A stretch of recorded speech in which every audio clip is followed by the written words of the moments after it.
So we have Single Family Residential Outlook hosted by Boomerang Capital. Rob, I see you're on right now. All right, please take it away. All right, I am going to go ahead and share my screen real quick.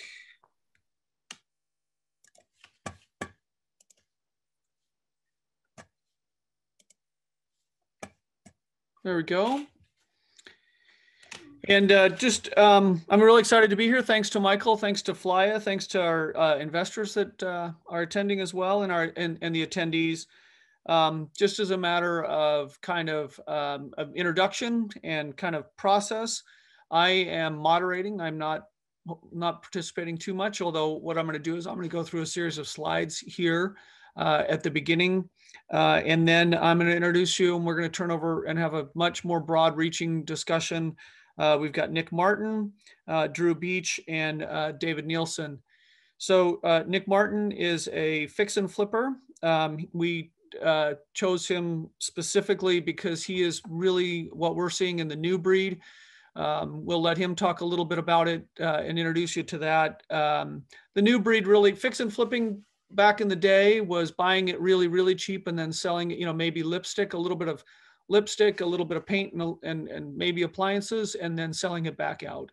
Now our guys, much more of what we're seeing broadly and with our guys in specific is value added. You're going to see one of the themes I think you're going to see again and again today is that what's been going on in commercial, where you're looking at replacement costs, you're looking at the value of the land, you're looking at value add, those sorts of things. That's really what's going on over in the rehab market, in the fix and flip market at this point.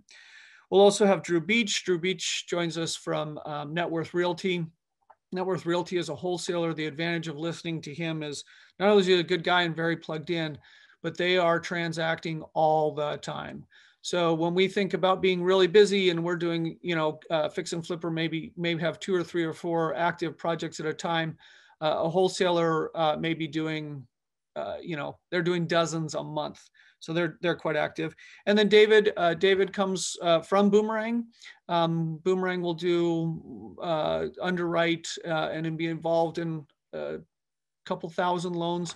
So they're seeing it much more broadly. They're seeing some of the trends, some of the beginnings to end, but just the value there is the numbers. So with that a little bit, and then me in my role as moderator, if I'm looking at something else or doing something else, I'm not playing Tetris or something like that. What I'm trying to do is I'm trying to keep the questions going and stay on top of that. So briefly, I'm going to flip through the slides. Briefly, these are the things we're going to cover. So what we do transformational loans. Again, we talked about that being a little bit more, being much more value added at this point. It's not just the aesthetics, it's the major systems, plumbing, HVAC, those sorts of things. We'll talk a little bit more about that. And again, housing has ripped. So this is normal housing prices. We're up 13% annualized. We're up 26% year over year if you're comparing May to May. That's, you were kind of in the thick of the downturn and that's generally broad-based. That's really detached single family residential. Condos has not been participating. And how did we get into this? Of course, we had the pandemic, but post the financial recession, again, just as a reminder, we massively underbuilt. So that's how we got into this. And what you're seeing now is you're seeing a lot of price pressures on other things are catching up. So this is the price of lumber. And you can see that lumber is generally relatively static, but then all of a sudden it rips. And some pundits and those sorts of things have said, oh, this is going to continue on and on. We do not see it that way. We'll talk much more about that. You'll see a ground level view. But for example, lumber, this is you'll see this, I use it again and again, the Fed, the St. Louis Fed puts out great data sets. That's what the Chase Schiller was from before. So lumber is ripped. Well, let's go look at the CME continuous lumber future. And you can see indeed it had ripped, but now it's traded off significantly. Another thing, just to, why are we here? We are underinvested. We not only are we underinvested in new build, but older housing needs the upkeep. So you can see this is Harvard's Joint Center on real estate, and they're pointing out that the average home here is 41 years old. It needs to be rehabbed, right? And that's not only us that have figured that out. This is actually something, if you haven't looked at it, you definitely need to look at it and have a head scratch about it. It's the Neighborhood Homes Investment Act. It's part of the infrastructure push. It does enjoy relatively good bipartisan support. You know, handicapping what happens in Congress is pretty much a fool's errand, but it does have bipartisan support. And the idea is, hey, we've looked around a little bit and there's a bunch of stuff that needs rehabbed. We should put some tax credits into that. If this sounds like opportunity zones, that's because it is a lot like opportunity zones. I just picked 2 states at random to show how much of the state is likely to be eligible for this. On the left, you've got Arizona. On the right, you've got Florida.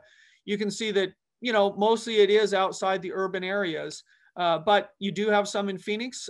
You've got some, you're definitely down in Tucson. You've got a little bit there in Miami. You've got a little bit there in the center of the state too. Mostly it's the secondary areas, but you know, you do have some, and there's a broad recognition that it needs to be done. So what are some of the ameliorating factors that are, you know, I talked about it cooling off. What are some of the ones that are going to help us cool off? Well, one that gets talked about all the time is foreclosures. And indeed, foreclosures are going to come. Foreclosures are going to come as a result of the eviction process and also as a result of people, you know, just normal. It's important to put that in context. People are saying, oh my goodness, you know, it's up 30%, it's up 40%, it's up 50%. These are large numbers. Let's just put that in context. So historical foreclosure activity is really, really low. It's coming off a very low base. So if we put that estimate that we just looked at, if we take that estimate and then we overlay it onto this graph, we can see that, you know, worst case, they're looking at 500,000, maybe 300,000 as a base case, 200,000. That's barely a return to normal. The Consumer Finance Protection Board puts that number at that they're concerned about at 263,000. So this is going to help, but this isn't going to. This is not nearly as scary as you know the 2008, nor is it going to relieve the inventory problem. This is the inventory problem. So you can see that inventory historically got hit. It is coming back. And it's coming back for a couple different reasons. First off, there's tax concern. First off, the prices have ripped, right?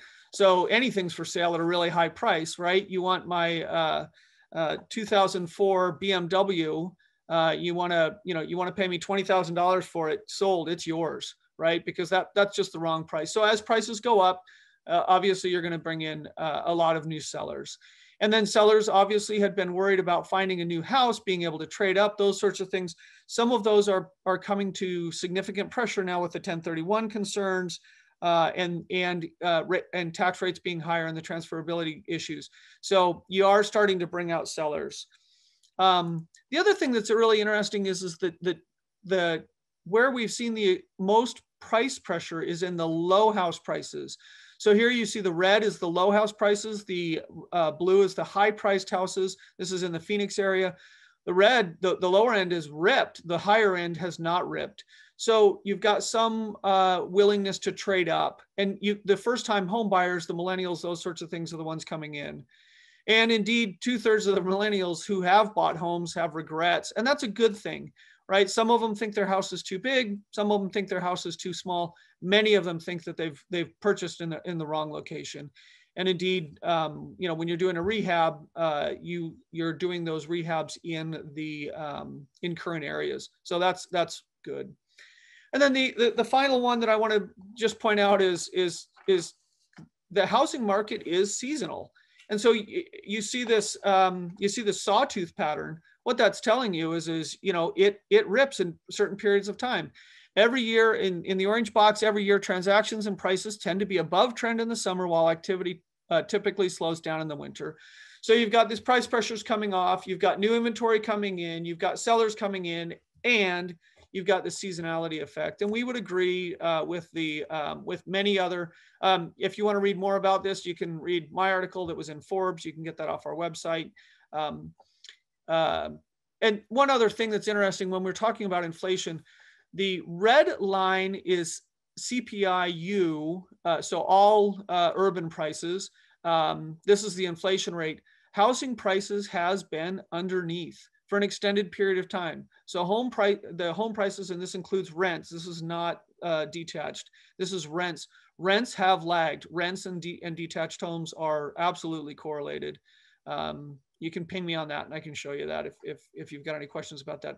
But home prices as a percentage of the purchases of goods and services is under. So we still have room to run, but we're not going to run at the same rate we were. We agree with Redfin. The housing market is cooling, but it's not going to crash or anything like that. The first derivative, if you will, is negative, but the trend is still positive. So with that, very quick, brief overview, I am going to get into our panelists, and I am going to go to them. And you can, Michael or Jeremy or any of you can take our the slide deck off. I'm just going to stop sharing, and then you can keep it off. And then Jeremy, if you can just make sure our guys got transferred over. That'll be great. I only see, I see Drew, I see David, and I see Nick. Great. So first off, Nick or Drew or David, any of you all, this is going to be as we discussed and did not discuss. So there's been no coordination. There's been no anything. So really, we just want to have a conversation. Any comments, any thoughts, first blush on the slide deck at all? You know, I'll jump in. Just looking at the numbers. I mean, I love going through the numbers, and a lot of people are out there worried about there's no inventory, there's no that it's cooling off, and that there's going to be this bubble, something's going to crash. But that's not what the numbers show. I mean, as you went through those, we're seeing that there's opportunities out there. We need to housing. Everyone needs housing right now. Where people want to be is a big determinant. And so, and one of the things that the numbers don't show is all the properties and inventory that's moving off market. Yeah, and I think Drew and Nick probably have a better view of that than I do. But so overall, I mean, we hear the sky is falling all the time, but when you really look at the numbers, it's showing that we're moving forward, and this industry is going to continue going on. Yeah, we've heard the sky is falling. We've been doing this since 2006. David, you and I have been doing it for a while. The sky is always falling. This is just a question of what we're getting hit with, right? So, Nick or Nick, where are you finding houses, or what? Where are you finding inventory? Yeah, probably mostly we go off the MLS, or, we get a lot of referrals. So I've been in the business 14 years, so broker for 14 years. So we have a lot of clients, they may have some rental portfolios that they want to, offload, or just referrals from clients, that have family members or friends that know what we do, that we can go in and purchase their homes. But a majority of them come off the MLS or like wholesale lists. Great. And Drew, how about you? Where are you finding? And can you tell us a little bit about actually what you do? I think the warehouse or the wholesaler, it's a little bit of a niche. Yeah, it is. And, we are a wholesaling brokerage firm. So I'm a licensed agent here in Denver, Colorado, actually. And really kind of our business model is a relationship business model where we go out and find these investors and source these properties that we get through our inventory out to these investors, whether they're guys that do 3 or 4 a year or, 10 to 15 a year. So it's really, there's no like right or wrong answer for a criteria of who we're looking for. It's really anybody that wants to put money in and put those into real estate properties. As far as how we find the inventory, it's, like I said, I'm a licensed agent. We do find a lot on the MLS, but a lot of it is off market as well. And I would probably say that the biggest thing is just relationships with real estate agents. We've bought from before, and they come across a seller who has a desperate need to sell, and they need a quick close, cash offer, that sort of thing. But like Nick said too, we have real estate investors that want to liquidate portfolios, and not everybody has the capacity to purchase a handful of doors at one time. So then if it makes sense to sell it as a package, we can do that, or we can sell them off individually. So there's a wide range of kind of what we do. I mean, real estate attorneys as well. But for us, because it is such a niche business, it's not like we're listing properties and we're getting our name out there that way. It's a lot of it is referral business and repeat. So along those same lines, are you seeing impact from any of the iBuyers, the Zillows, those package guys? And I know Zillow got into the market and then got out of the market, and then they're back into the market now. So have they really impacted your market at all? They have not here in Denver, I would say. I mean, it seems like they take a different approach, right? They'll come in and somewhat do a desktop view, right? Of, hey, this is what we're going to pay for your property. They don't really see what the condition is like.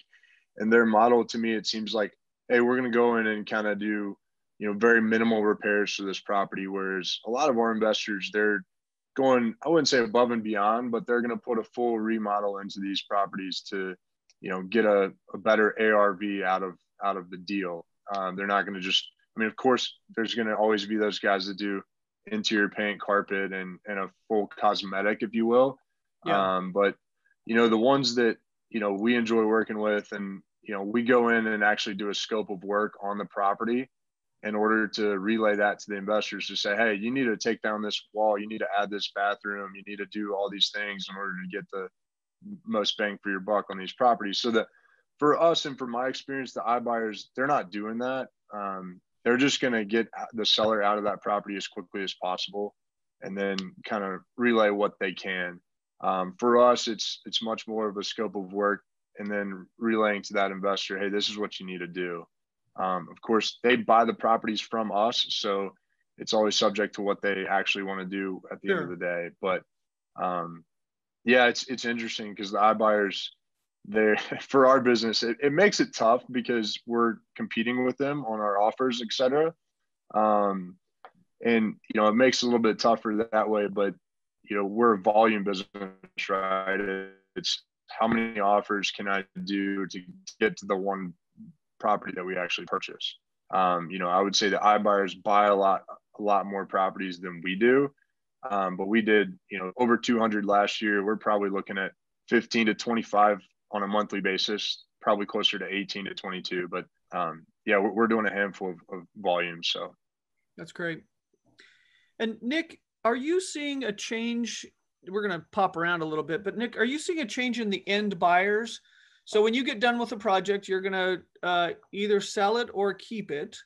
Are you seeing a change in the end buyers? Somewhat. I mean, we do have a younger generation, people that obviously have good jobs. We do a lot in the Phoenix downtown area. So you do have a lot of millennials, big rental market out there as well. So we do hold on to a lot of our assets if we can. Just the rental market is so great right now, especially if you do a really good remodel, put high-end materials in it, you're going to definitely get a larger ROI. But we're seeing a lot of people, obviously, from California, Chicago, other states that are moving here.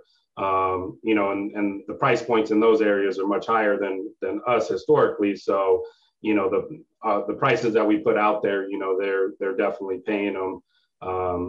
Definitely, somewhat of a shift in the end buyers for sure. Yeah, and that's great. And the end buyers, the rentals, the Burr model, and those sorts of things. Are you seeing more of the short-term rentals in there too, or is this all kind of built? To me, there's build to rent and there's build to lease. The short-term rentals versus the long-term rentals. Are you seeing any change in that mix? We do have some short-term rentals. sometimes it doesn't really make sense to do the short term just because long-term rents are so good right now. The ROIs are much higher or about the same. And because your cost on a short-term rental is much higher, you got to pay the utilities, got to furnish it. You have a lot more monthly expenses versus a long-term. So sometimes it doesn't make sense to go short-term. But it is a booming market right now, short terms, obviously after COVID, everybody's traveling now. So, our short-term rentals, they've been, packed solid since beginning of the year. So it is a good option for sure. People are still traveling to Phoenix with all your temps and stuff? Oh, yeah. There you go. We have pools, so they have, they can get in the pool. Well, and you got the Phoenix Suns too. So you got that going. And David, are you seeing any mix? I got two questions for you relative to this. Are you seeing a change in the, we talked a while ago about permitting issues and slowdowns and those sorts of things. Are those cleaned up? And along those same lines, sorry, two-part question. Are you seeing a change in, can you talk a little bit more about the value add, the difference in your mix of borrowers? Yeah. So first of all, regarding the permits, when COVID came around, it really affected a lot of the investors like Nick that were out there in the field trying to get permits done, trying to get an inspector into the property.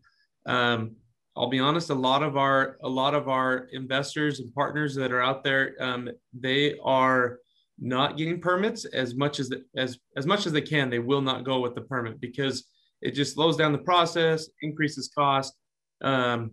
It doesn't mean they're not doing it to code and doing it right. It just means they're trying to play that fine line of does this need a permit in order to get there? And so we feel good about most of our borrowers doing that. There's a few where they needed a permit, and we every once in a while find out about a red tag that stops the process, and then they have to go get the permit afterwards. And so the process works.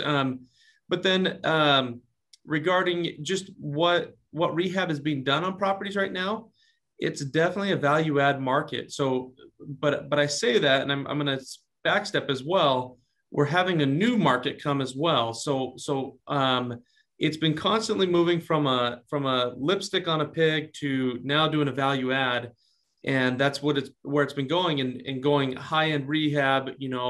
Everyone wants everything, right? The buyer wants to come in with a property they're going to show off to their friends. That's what they're looking for. However, in the most current market, we're seeing everyone's talking about, I can't find a property. I'm going out on the market and they're not there. So there's a new industry kind of coming in, and it's always been there, but wholesale, where, Drew may find a property, he may sell it to Nick, but Nick's just going to go and immediately put it back on the market on the MLS. So Drew sells to an investor, Nick sells to the end buyer, and they're willing to buy it unimproved because they just need to buy a house at their price point.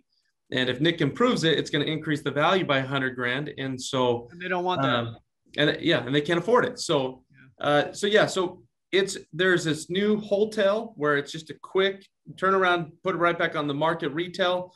And then, yes, it's a full value add on the other side. They want a finished product.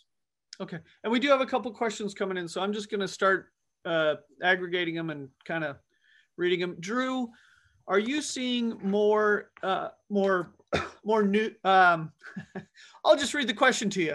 Are you seeing more noobs? Yes. I mean, I think, I've been doing this for almost 3 years, and, the first 2 years of my time with Net Worth, I worked with a lot of, buyers that have been in the market for a long, long time. Those investors now, they're a lot more conservative, and they're really hard more on their numbers, whether it's the fact that they've been doing it a while, they know, what the construction really takes, versus newbies that, they have the money, they want to come into a market like Denver where, you list a property, it's under contract in 3 days. The rehabs may not be as, well rehabbed from like a seasoned investor's perspective. It really, again, it kind of all depends on your contractor, but there are newbie investors that, may not, as I'll put it this way, they don't know better, so they're buying where the market allows them to buy. Yeah. But what we've seen historically over the last, probably 3 to 6 months here in Denver is you list a property for 650 and it gets, it sells at 7.25. So the point is that, newbie investors, they probably don't know any better because they're selling these properties and they're making it up on the back end. I don't know if it's relatively the same. I'd imagine it is in Phoenix, but that's not sustainable. We're already seeing a correction a little bit to where, instead of 40 showings, you now have 7 showings. Instead of 12 offers, you now have 4 offers on the property on the back end once the rehab is completely done. So it is leveling off a little bit. There's still not an uptick in inventory. It's just, I think to David's point earlier, the whether it's affordability or the pickiness, right? I mean, everybody wants a house, but they can't afford it, or location. So there's a lot of different factors, but the newbies are coming in here and they're definitely, they're less scared, right? I mean, which is good and bad, right? They're going for it. Yeah. So It's interesting to see both because, the guys I've been working with for a while, they're just a lot more conservative now because whether it's lumber prices and contractors are increasing rates and things like that, whereas the newbies, they don't know any better, but they see the market as hot as it is and they just want to get after it. Gotcha. And I will say, I skipped over some of our slides and stuff. It's interesting to look at the, people who aren't going back to traditional work. And one of the big places that they want to get involved is real estate broadly. And many of them are not choosing, not choosing to be a realtor. There's a lot of reasons guys wouldn't be a realtor, but the fix and flip, the construction, the rehab, the design, they all want to get involved. There's talk of them getting involved. And to that end, Nick, it's kind of a little bit of the same question. Can you walk us through what you do, a project end to end? And I know that would take a long time. Can you give us about a 2 or 3 minute view of all the way from acquisition, from you taking possession of it or getting it to selling it? What's involved there? Yeah, we have a couple different business models. One is, we'll do just a cosmetic remodel if it's available.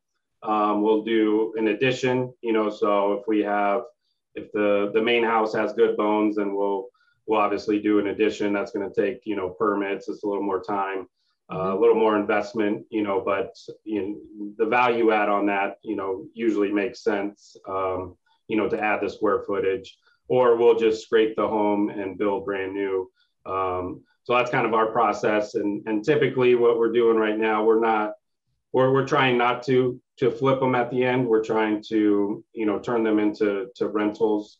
So we're obviously adding the value, increasing what we can get on an appraisal, so we can go, get the cheap money that's out there right now with the interest rates and be able to, lock that into a 30-year fix that we can hold on to and obviously build a portfolio with passive income. You bet. And are you having problems with materials and subs? Yeah, it's always been a challenge, even with the, labor shortage and obviously lumber prices, you're always battling, finding the right people, making sure they show up. And, but we have a pretty good base of subs, but you're always going to recycle, some trades, some just fall out. They get sick of the business model that you do. But for the most part, we have a pretty good base. Obviously, lumber is, has climbed quite a bit. So that's been a challenge. But, you just have to work that into your numbers and make sure that you just buy a little bit less. But with the increase in appreciation in the market, that's obviously countered that increase in material costs. So that's helped out. But obviously, that can't sustain forever. You bet. And is that when you're looking at pricing out, you've got a couple different ways that you do it, from cosmetic to full scrape. Is full scrape and the price differential there, is it too variable by project, or are you seeing that lumber costs, a lot more lumber goes into a new build, a scrape and build than a obviously a cosmetic? Is that starting to impact, or is it too project dependent? It does. Obviously, it's going to increase the price per square foot cost, you know. So, but with the appreciation that's been helping out with that cost. But yeah, definitely. Obviously, with a new build, you know, you're going to have a lot more lumber versus if you just do a cosmetic. Really, there's not much lumber involved. So, you know, but cabinets have went up. I mean, pretty much all across the board, material has gone up. So. Hey Nick, how much time does it take to do a flip versus doing a construction loan right now, or actually full construction?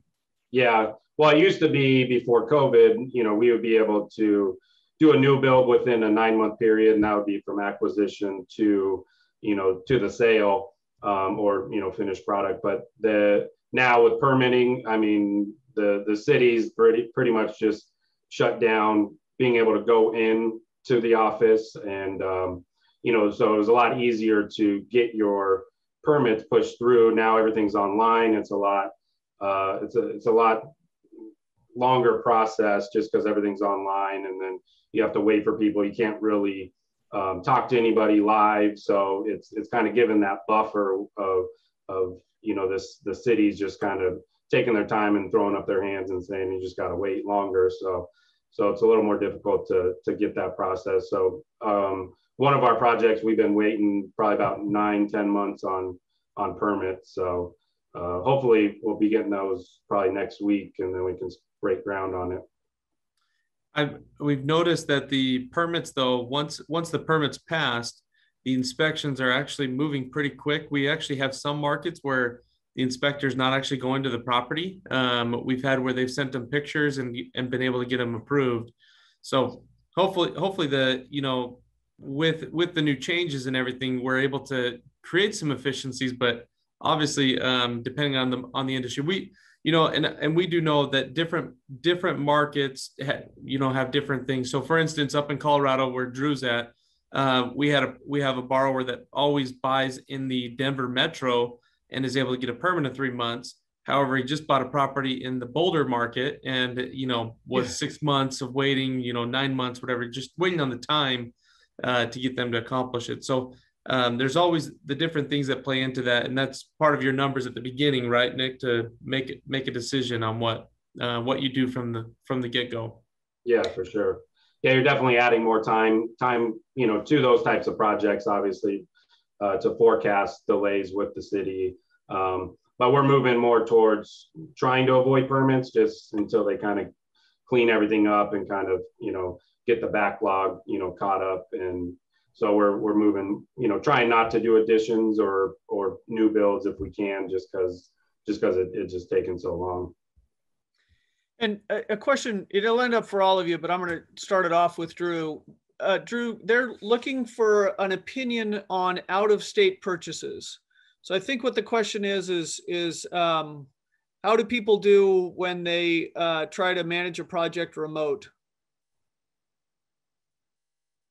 We have a handful of agents in my office that work with investors from California, and you know, we've sold a handful recently, and really I think what it comes down to is their flexibility to actually come and check on the project themselves, but I think key step is number one is having a good general contractor to help manage the project and somebody that you trust. Because in a market like Denver, you know, I hear all the time, somebody pays a contractor and then they don't do the work. And so having somebody that you can trust is probably the most efficient thing, but also, you got to worry about what is the quality of work going to look like. So I think there's a lot of referral business into that. Since we have 22 different offices across the country, a lot of referrals come back and forth from our San Diego office into the Denver, because, you know, it's a quick plane ride. You can come and check on the project, and people, you know, they carry over from market to market. I can't speak for other markets necessarily with Net Worth Realty and, you know, our other markets, because it seems like we do the most with San Diego to Denver. And I did just want to add on to the permitting part, because a lot of my guys are in that same situation.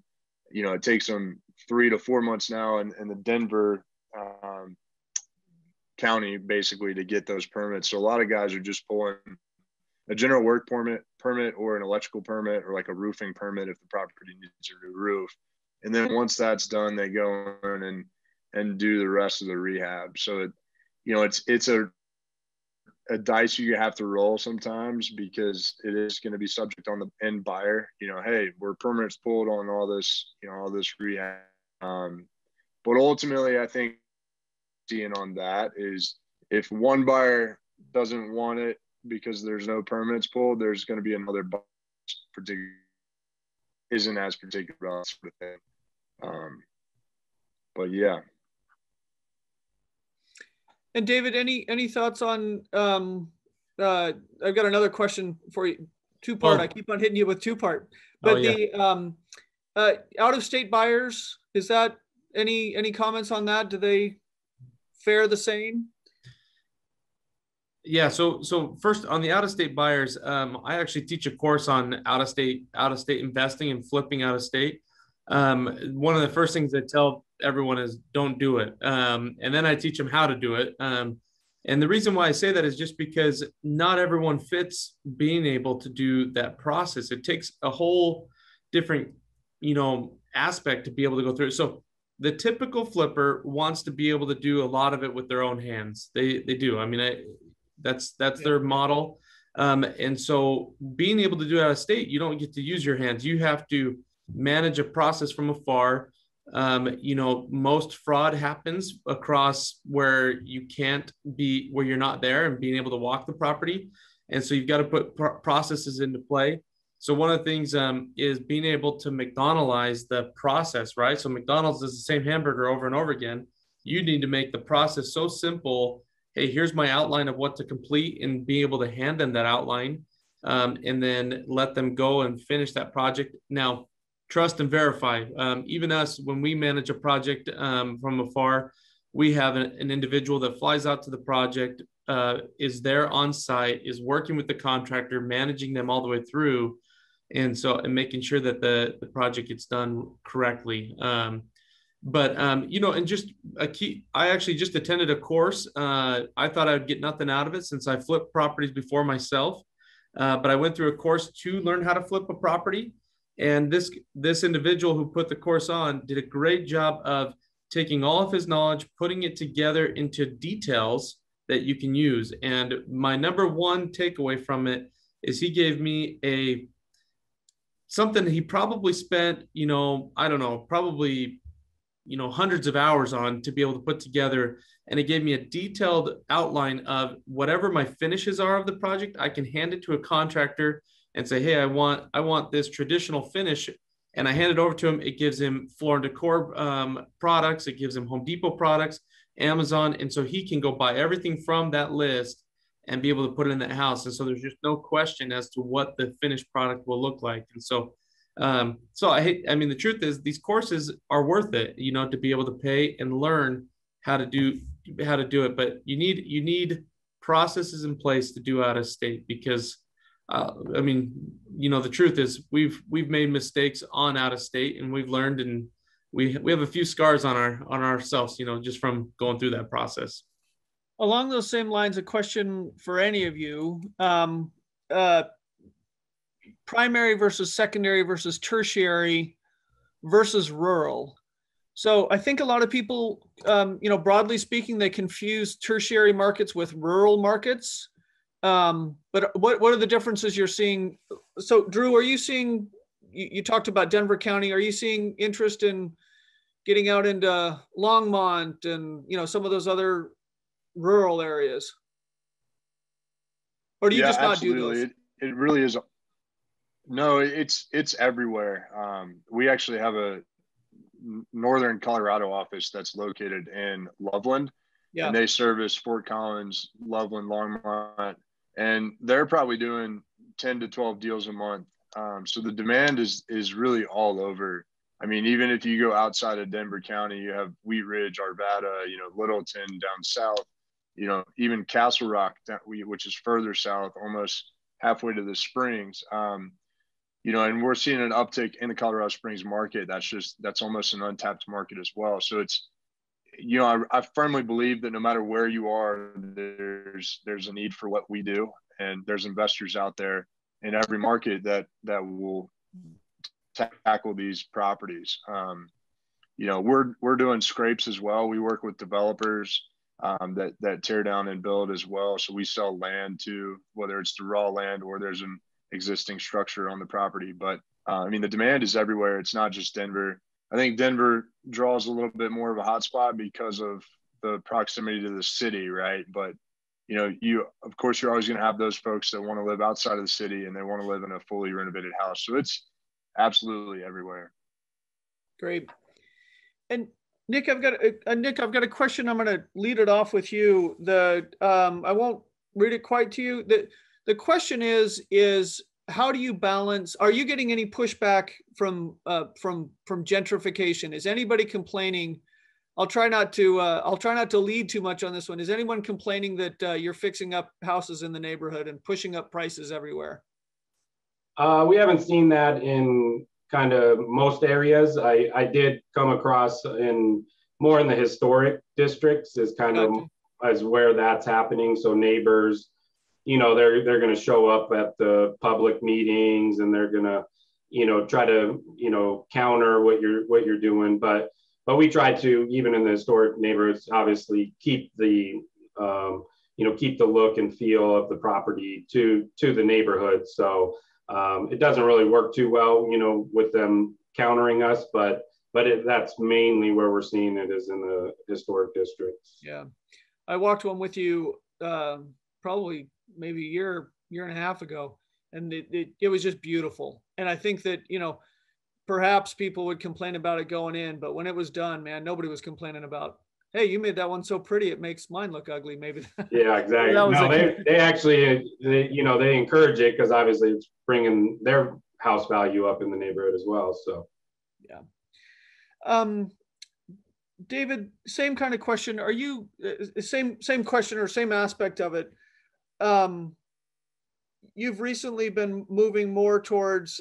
You've been getting some interesting pushback on the regentrification. Can you talk a little bit about what you've been seeing on the value add thing and the question of changing neighborhoods? Yeah. So one of the cool things about our industry is we really are improving communities one house at a time. I mean, it's as whichever way you look at it, I get that some don't love, they want to keep the historic, they want to keep what it was. But, recently I went and looked at a property that we financed. And 4 years ago, I remember financing a property on that same street. And I drove down and I remember driving down, seeing all the weeds, seeing the houses just in disarray. And this time driving down, all the houses were in great condition. They were not all completely renovated, not a full end flip like Nick does. But what it did is all those houses increased their value, or several were completely flipped. And several homes, the original owners were still there, but they had value. They were able to get maybe an equity loan, or maybe they just felt better about their house and then put money into it. And so now you drive down that street and it's a highly desirable neighborhood that's increased tremendously in value. And so, so gentrification, I mean, in general, it's something that our areas need that improvement. Without guys like Nick and Drew coming in and finding these properties and convincing the people to sell them at the price in order for renovation to happen, we would continue to have these areas that just are pretty rough. And so we love it. We really feel like that communities get improved. And this is what's cool about who we have on this panel is this is the key team. The only person we're missing is a contractor here to know this is all the key players that make improve the downtowns and the communities that we've all been driving through and picking up trash in all these years. So great. So I want to, I'm just going to put it out there. Nick, how many hours a week do you work? Are you a 9 to 5? No, yeah, kind of, I guess. I mean, I'm always working. You never put the phone down, so even if you're relaxing, you're still answering texts and, but yeah, it's a 24/7 business, obviously. But yeah, I try to, obviously with construction, it starts normally around 7. Then we'll wind down around 4 or 5, but you're always working for sure. Yeah. So Drew, it must be your side of the business that's just passive, and you're a 9 to 5er. I would say that I'm in the office from 9 to 5, but when I go home, I'm still working. Like I just, and that's by choice, just because I have a dog and I'm going to go home and play with him for a little bit. And then I'm on the computer, I'm looking at the MLS, until 10:30 at night at times. I give it breaks, and then even on Saturdays and Sunday evenings, because there's, you catch on to trends of where new properties hit the market and you have to surf through those. But it's always emails and calls as well. So it's never really off, like Nick said. And Rob, I hear some sarcasm in your question. I think we had this whole concept, and you read about it on Bigger Pockets and some of those. Hey, we're going to get passive income. We're just going to do the real estate thing because it's easy, and all I got to do is remember to cash my check, or forget. I don't even have to cash my check. I can just ACH it. Mm-hmm. Well, and we all know that's not true, right? But at the same time, I will say the one thing about the real estate industry that I love is that we all are doing it because we want to support our families and our hobbies and the things that we do, and we want to enjoy it. But at the same time, we all work more hours than most, than a lot of people out there. But at the same time, we can leave when we need to leave, right? So I know I've got 4 kids myself, and to be able to take off in the middle of the day for something that they have, something at school or whatever. But I mean, I'm right back at it. When I go to the beach with my family, I'm answering phone calls, but at the same time, I'm able to be there with them. And so, I think Nick and Drew, you can make a comment about that, but I think we're all kind of in that same page of being able to enjoy, life a little more. Yeah, That's for great. sure. It still gives you that freedom, to do and disconnect if you need to, but yeah, it's always running, so, but definitely you got to love that freedom, that you get from it. Yeah, absolutely. 100%. I mean, I got into real estate for the sole reason of the flexibility that I can provide. And, a lot of my friends are working remote for software companies or whatever, and they can go be somewhere working. And, that's the thing I think for us is when, you do well and you take that vacation, you're working, but you're not really, like you said, David, answering calls. But at the end of the day versus a remote job, you're not sucked into the computer or whatever for the 5 hours or 9 hours a day. So. Nick, I end up with a follow-up question on you. Would you consider doing a house in Ohio? It's possible. We haven't really explored the Ohio market. We were buying some properties in Florida, and it did prove to be a little more difficult to kind of manage, off-site, with the stuff we have going on here. But yeah, we'll look at any deal. So wherever it's at, if it makes sense, we'll make it work. Gotcha. What about Denver? We'll do Denver too. We were looking at Colorado Springs for a while. What dissuaded you? It just the rental market wasn't as strong as, so the deals weren't quite giving us the numbers that we needed.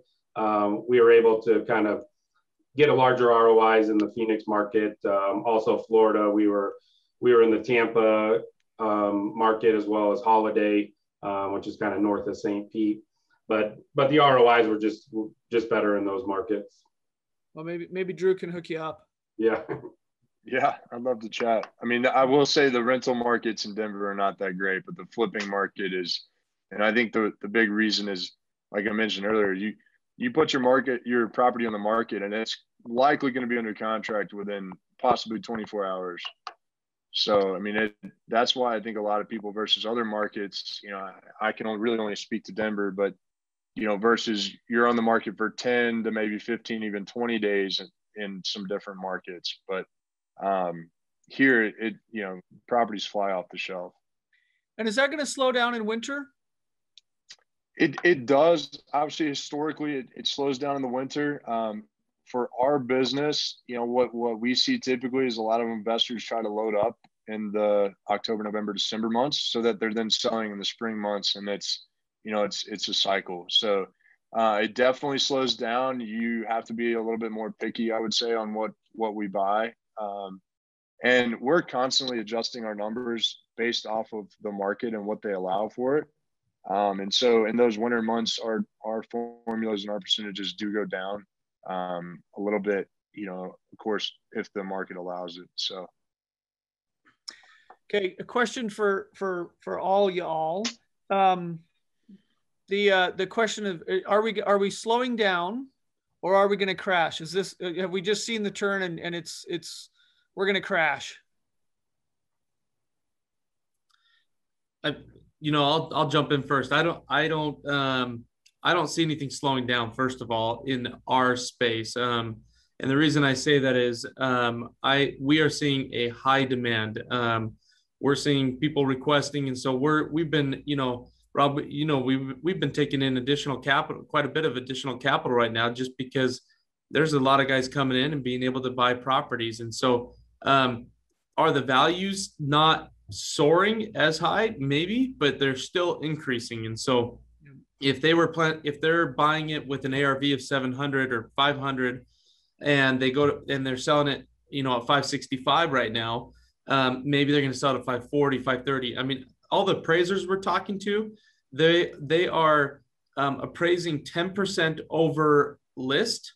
But at the same time, that's still 20% or 10% below the sales price. And so they're coming under the sales price, but they're over list price. And so it's a crazy market right now.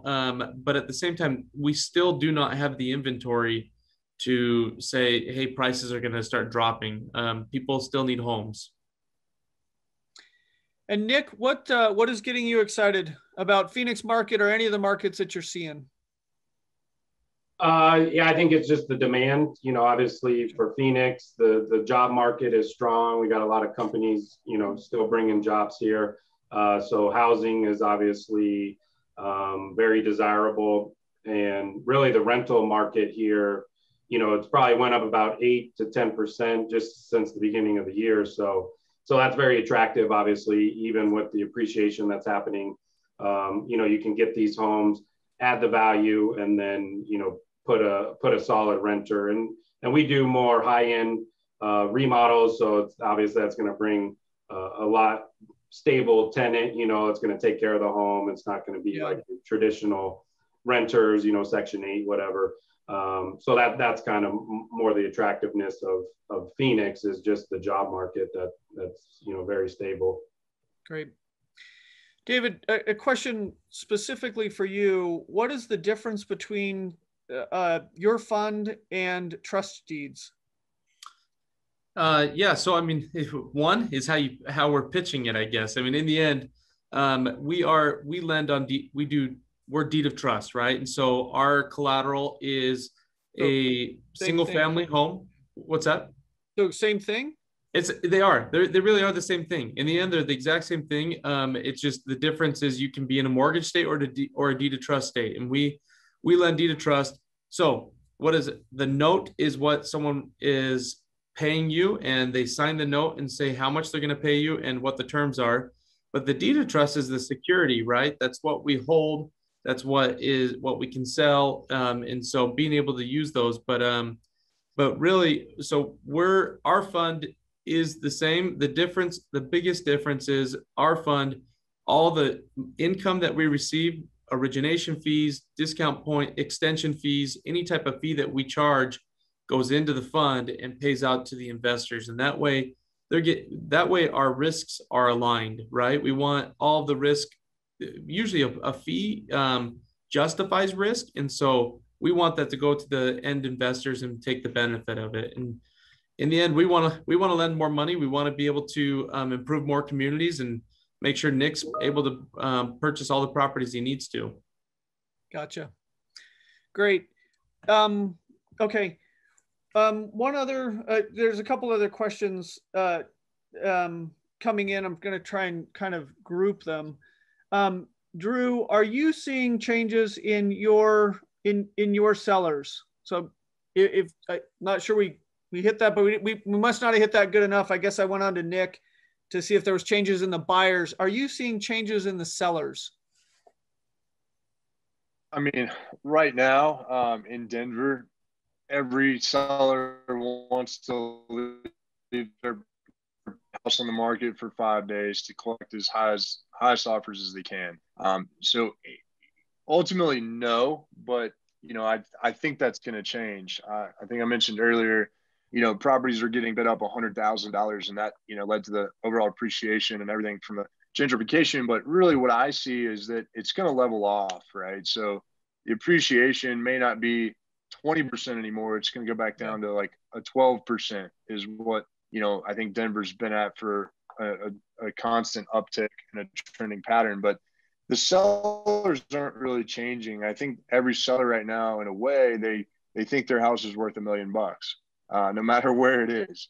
And so it takes a little bit of an education standpoint to, make them realize that, they're not worth that. But from an overall pattern, I would say that for the last 3 months, the sellers have been changing, but I think it's coming to the conclusion of, they're realizing that you can pay $100,000 over for what it is.